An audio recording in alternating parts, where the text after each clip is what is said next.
Saya harus setia kepada negara, bukan kepada pemerintah. Kalau pemerintahnya itu amanah, ya, dia pegang itu pedoman kehidupan berbangsa dan bernegara, Pancasila dan UUD 45 yang asli, oh saya siap rela mati untuk kepentingan pemerintah.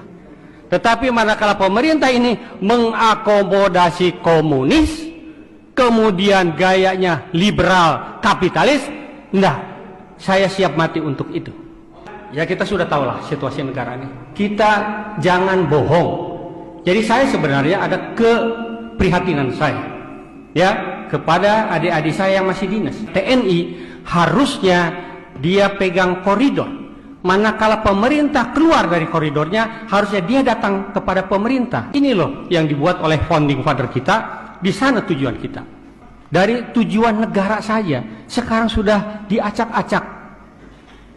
Sekarang kan ada 4 tuh tujuan negara tuh, melindungi bangsa dan wilayah, ya, mensejahterakan kesejahteraan umum, mencerdaskan kehidupan bangsa, kemudian ikut serta di dalam perdamaian dunia. Sekarang kita lihat wilayah dijual. IKN tadi saya disampaikan oleh Pak Harto 190 tahun. Siapa yang akan di sana? BUMN sekarang kalau saya tidak salah boleh dikelola asing oleh 100% dikelola oleh asing. Padahal itu adalah sarana untuk entrepreneur bangsa kita. Coba mana ada nggak sekarang yang membanggakan kita dari seluruh kehidupan, komponen kehidupan berbangsa dan bernegara. Semua memprihatinkan. Sekarang para pejabat berlomba-lomba untuk mencari kekuasaan, untuk mencari duit, kekayaan, untuk apa? Perutnya kenyangnya perut masing-masing.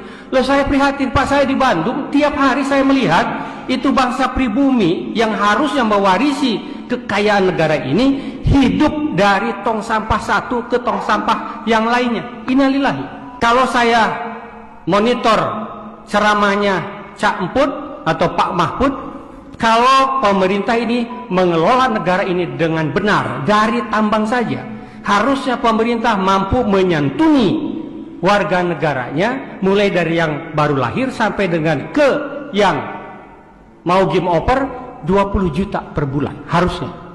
Tetapi sekarang apa yang dirasakan oleh rakyat, oleh masyarakat kita? Tidak ada tuh. Yang sekarang diberi mandat oleh rakyat itu berjuang untuk kepentingan rakyatnya. Jadi harta kekayaan negara yang dikelola oleh mereka itu benar-benar berjuang untuk kepentingan rakyatnya. Gak ada.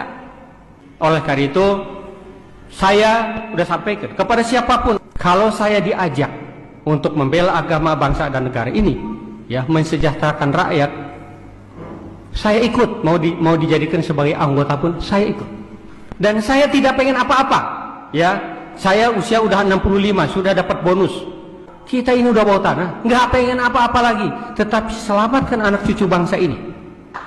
Kalau seandainya Undang-Undang Dasar 45 sudah kembali ke aslinya, di situ ada proteksi terhadap pribumi Nusantara. Saya tidak mau seperti Singapura, saya tidak mau seperti Amerika yang Indian itu hilang dari peredaran. Kemudian saya juga tidak mau seperti aborigin di Australia.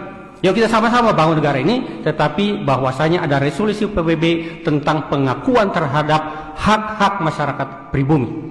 Punten, di dalam UUD 45 itu adendumnya, salah satu saya sarankan untuk pasal 6. Pasal 6 kan presiden adalah orang Indonesia asli. Sekarang kan sudah dirubah. Presiden warga negara Indonesia yang sejak kelahirannya dia berada di Indonesia sudah bisa jadi presiden. Jadi kalau negara X ingin menguasai Indonesia dengan Undang-Undang Dasar 45 palsu, tidak perlu saya invasi.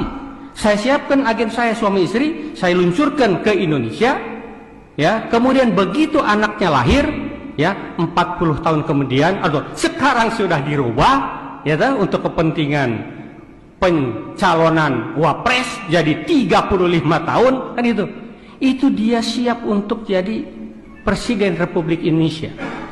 Operasi intelijen strategis dengan kekuatan saya jadikan si agen saya jadi warga negara Indonesia, ya. Kemudian dengan kekuatan duit saya pindah kekuatan di sini. Kalau di Kopassus itu ada yang terkenal namanya Operasi Sandiuda, ya. Perpolitikan kita semuanya sudah transaksional, yang punya duit yang jadi. Jadi bayangkan, ya, betapa mudahnya dengan peraturan sekarang kekuatan asing menguasai NKRI. Ini yang menjadi kegundahan saya. Maka saya bilang sebelum saya game over ya untuk membela bangsa dan negara ini plus agama. Kenapa agama? Karena menurut saya komunis sudah masuk ke semua lini kehidupan berbangsa dan bernegara. Makanya saya tekankan agama, karena bagi komunis agama itu adalah racun. Jadi saya siapkan diri saya, ya saya siapkan untuk mewakafkan diri saya untuk kepentingan itu. Dan saya terus terang sudah sampaikan kepada anak istri saya. Pada saatnya Ibu Pertiwi memanggil, kalau memang itu untuk kepentingan agama, bangsa, negara, saya sudah cukup untuk tanggung jawab saya sebagai orang tua maupun sebagai suami. Dan izinkan saya untuk ikut bergabung dengan rekan-rekan seperjuangan yang tetap fokus untuk berjuang untuk agama, bangsa, dan negara kesatuan Republik Indonesia tercinta. Memang situasi NKRI sekarang ini tidak dalam keadaan baik-baik saja.